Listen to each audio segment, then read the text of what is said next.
अगर सभी के लिए एजुकेशन फ्री हो जाए और ये स्कूल्स वगैरह सब ख़त्म हो जाए तो कैसा हो? जनरली क्या है, प्रैक्टिकल पॉसिबल है? तो देखो, संविधान का जो आर्टिकल 21 है, सॉरी हाँ आर्टिकल 21A है, वो ये बोलता है कि एजुकेशन एक इम्पोर्टेंट रोल प्ले करती है इंडिविजुअल के डेवलपमेंट में। और जो अल्फ़ाबेटिकली बेसिकली अगर हम आर्टिकल्स को देखें तो ये जो जनरली अमेंड किए जाते हैं, और जो राइट टू एजुकेशन एक्ट है वो इसी के अंडर आता है।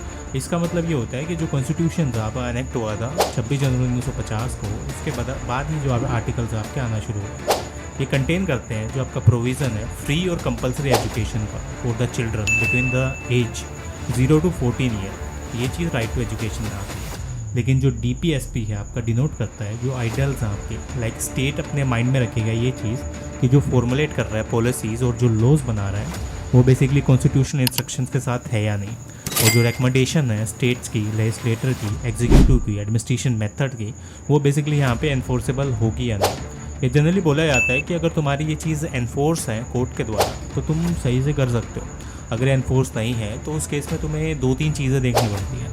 जो 86 अमेंडमेंट एक्ट बोलता है आपका लॉ का, वो क्या बोलता है, directive principle of state policy बोलता है कि स्टेट बेसिकली आपका एंडेवर करेगा कि आप जो चाइल्डहुड केयर है अर्ली वो दोगे, और जो एजुकेशन है सारे चिल्ड्रन के लिए वो दी जाएगी जब तक वो 6 साल की एज कंप्लीट नहीं कर लेते। और जो फंडामेंटल राइट्स आपके, उसमें क्या आपको फ्री और कंपलसरी एजुकेशन दी जाएगी सारे चिल्ड्रंस को जो 6 से 14 साल के हैं, इन सच ए मैनर जो स्टेट बेसिकली डिटरमाइन करता है। अब यहाँ पे बात ये आती है कि आपने राइट टू एजुकेशन की चलो बात भी कर दी, हमारी एक ड्यूटी बनती है कि इस चीज़ को देना है और इसी हिसाब से इस चीज़ को करना है। लेकिन ये बेसिकली क्या ड्यूटी नहीं है हर सिटीज़न की कि बेसिकली प्रोवाइड करें अपॉर्चुनिटी एजुकेशन की चाइल्ड को between the 6 to 14 year of age. देखो इंडिया क्या है, एक गरीब कंट्री है। यहाँ पे बेसिकली तुम ये नहीं बोल सकते कि हर एक इंसान के पास ये राइट है, हर एक इंसान के पास इतने रिसोर्सेज है तो कि वो अपने बच्चे का एजुकेशन दे सकें। और फिर तुम ये बोलोगे कि ठीक है इंसान नहीं कर सकता, सरकार को करना चाहिए। सरकार तो कर ही रही है, सरकार राइट टू एजुकेशन या बाकी एक्ट्स लेके आ रही है जिसके थ्रू तुम्हें दिया जाता है। लेकिन अगर किसी के पास रिसोर्सेज नहीं है वो क्या करेगा? काफ़ी सारे सर्वेज में पता चला है कि बच्चे खाली मिड डे मील खाने के लिए स्कूल्स में जाते हैं।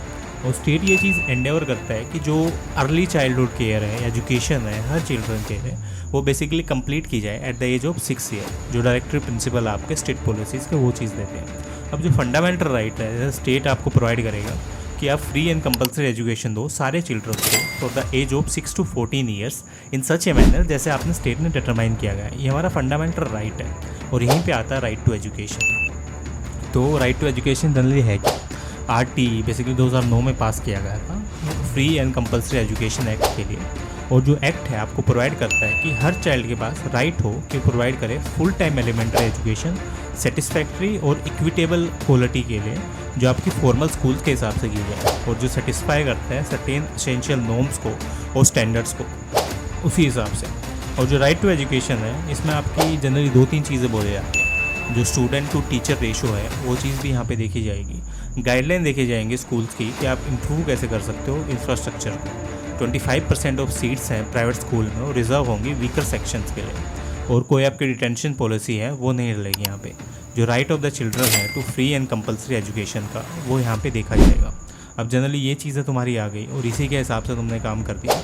अब ये चीज़ें इंप्लीमेंट क्यों नहीं हो पाती? देखो करप्शन एक बहुत बड़ा रीज़न होता है इंडिया में जिसकी वजह से ये चीज़ें इंप्लीमेंट नहीं हो पाती। स्कूल्स की तुमने हालत देखी है, गवर्नमेंट अपने हिसाब से काम करती है स्कूल्स में काम करने का, एक से एक बेटर टेक्नोलॉजी लेके आई जाती है। लेकिन अगर कोई काम ही नहीं करता, करप्ट है, तो उस केस में तुम क्या कर सकते हो? अपार्ट फ्रॉम दैट बिहार के स्कूल्स के या बाकी स्टेट्स के तुम स्कूल्स की हालत देखोगे वो इतनी अच्छी नहीं है जितना सरकार उस चीज़ को डिज़र्व करती है।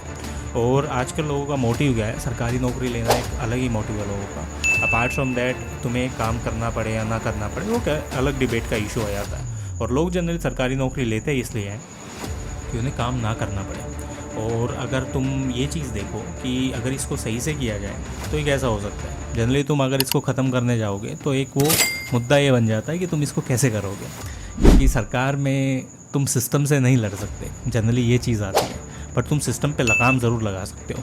और राइट टू एजुकेशन एक्ट के थ्रू जनरली ये चीज़ हो रहा है कि सुधार काफ़ी आया है और जो लिटरेसी रेट है वो बढ़ा है कुछ स्टेट्स में। लेकिन जो कुछ स्टेट हैं वो अभी भी सफ़र कर रहे हैं और जो कि एक चिंता का विषय है।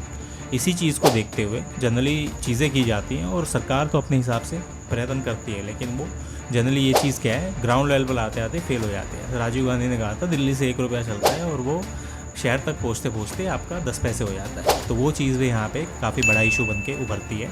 और यही चीज़ अगर तुम देखोगे, एक बेसिकली इस चीज़ का कारण बनती है कि इस चीज़ को किया कैसे जाए, और ठीक अगर करने बैठोगे तो वो एक गंभीर मुद्दा है। उस चीज़ को डिस्कस करना और बेसिकली उसको करना, वो भी एक अलग बात है। तो जनरली ये समस्या आती है चीज़ों के साथ साथ। तो मिलते हैं नेक्स्ट वीडियो में। ऐसी वीडियोज़ के लिए चैनल सब्सक्राइब कर लो। मिलते हैं नेक्स्ट वीडियो में।